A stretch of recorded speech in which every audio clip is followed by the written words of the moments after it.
Здравствуйте, мои дорогие! Я снова рада видеть вас на своем канале. Ну что, девчоночки, сегодня новый урок. Поехали!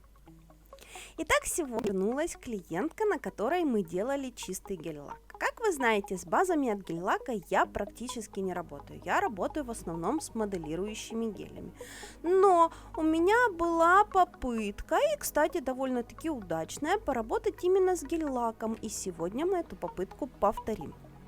Эти ноготочки мы с вами делали вместе, и тогда же на этих ногтях мы тестировали новую для меня гель-лаковую базу от Lionel в баночке интересной консистенции, которая замечательно самовыравнивается и при этом не затекает в бока. Мне ею работать понравилось. Сегодня же мы с вами проконтролируем, как она относилась. Когда мне высылали этот материал, сказали, что никогда ни у кого никаких нареканий на носибельность не бывает. Ну, собственно говоря, у меня редко бывает нарекания на носибельность материалов, потому что я просто знаю, как правильно с материалами работать. Поэтому я ни в коем образе не сомневалась, что база относится хорошо. Я сомневалась в этой клиентке, потому что клиентка это еще ни разу на коррекцию ногтей мне не приносила, потому что она материал с них съедает. В данном же случае у нас материал выдержал не только носибельность, но и, собственно говоря, клиентку. Как мы видим, снимается материал замечательно, никаких отслоек у нас нет. Единственное, на указательном пальчике, на самом ковырятельном, по-моему, чуть-чуть на кончике была небольшая отслойка. Но это, в принципе, вполне логично. 4 недели, ковырятельный палец, ковырятельная клиентка, небольшая отслойка. Это допустимо и более чем показывает хорошую носкость материала.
Обратите внимание, отслоечка настолько небольшая, что у меня сейчас возникает такое подозрение, что виноват даже не то, что ковырятельный палец или что-то еще. Послоился даже не столько материал от ногтя, сколько сам ноготочек. Скорее всего, пошла отслойка в слоях ногтя, поэтому потянулся материальчик. Итак, выяснили с вами, материал относился хорошо, никаких нареканий к нему нет. Дальше нам нужно будет этой клиентке сделать маникюр таким образом, чтобы опять же у нее не возникло никаких желаний его слопать. Мы решили, хотя клиентка бьет копытом, кричит: добавляй мне длины, я решила, что мы этого делать не будем. Будем отрастать ноготочки постепенно, потихонечку, чтобы не возникло желания их скушать. Поэтому придаем форму тому, что у нас отросло, хотя я бы очень хотела потянуть по длине средний пальчик. Он короткий по ногтевому ложу, ему прям хочется добавить длины. В следующий раз мы, если даже будем работать с натуральными ногтями, мы уберем длину на всех пальчиках, оставим на безымянном. Вернее, не на безымянном, а на среднем пальце. Мы средний пальчик должны немножечко потянуть.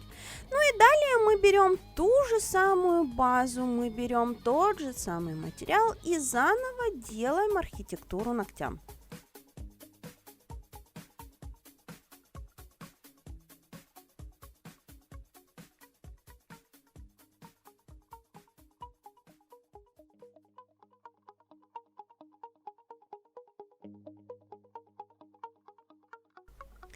Мы наносим базу на ноготочки.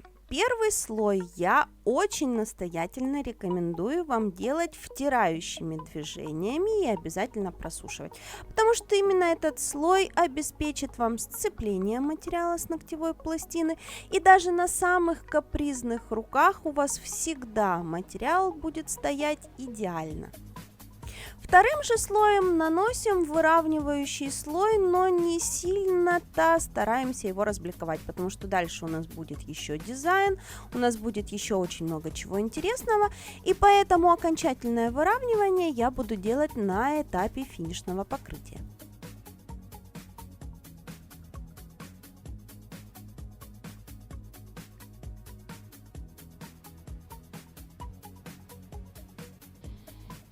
Ну а теперь дизайн. Дизайн у нас сегодня будет очень интересный. На липкий слой базы мы отпечатываем фольгу, смешиваем эту же базу немножечко с белым гель-лаком и делаем такое вуалевое верхнее покрытие. Далее на это верхнее покрытие мы нанесем еще слой блесточек, сделаем еще слой вуальки, и таким образом у нас получится очень глубокий, очень интересный, потрясающий аквариумный дизайн на гель-лаке. Зачем нам нужно здесь проследить за тем, чтобы наш вот этот вуалевый слой лег красивенько, без разводов? Поэтому кисточкой распределяем его внимательно, чтобы получились красивые переходы. Как я и говорила, дальше добавляем еще слой блесточек, перекрываем еще слоем вуальки. Поверх него я накидаю еще слой блесточек, потому что блесточек нам захочется побольше. В общем, у нас получается трехуровневый аквариум.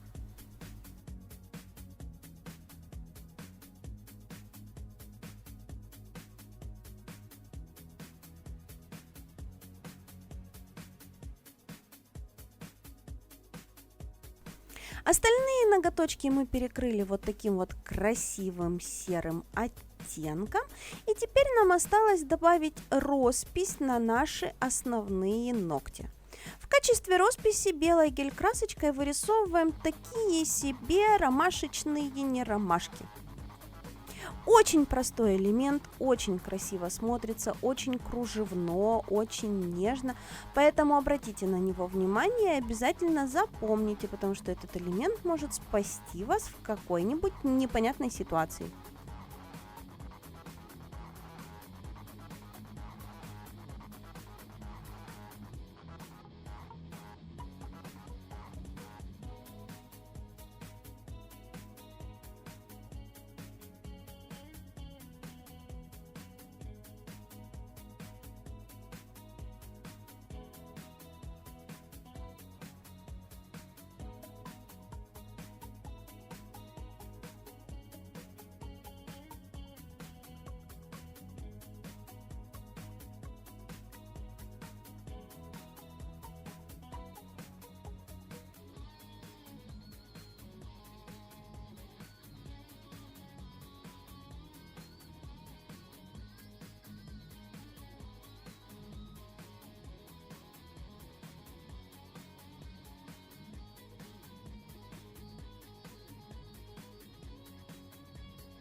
Итак, вот такие ноготусечки у нас получились. В следующий раз обязательно сделаем длину среднему пальчику. Ну а в носибельности этих ногтей я в принципе не сомневаюсь. Сомневаюсь в клиенте, который носит эти ногти. Поэтому, если ногти не будут слопанные, то мы обязательно увидим на них коррекцию. Поэтому подпишитесь на канал, нажмите на колокольчик, чтобы не пропускать новые ролики. Мы же на сегодня с вами прощаемся. Всем до новых встреч. Пока!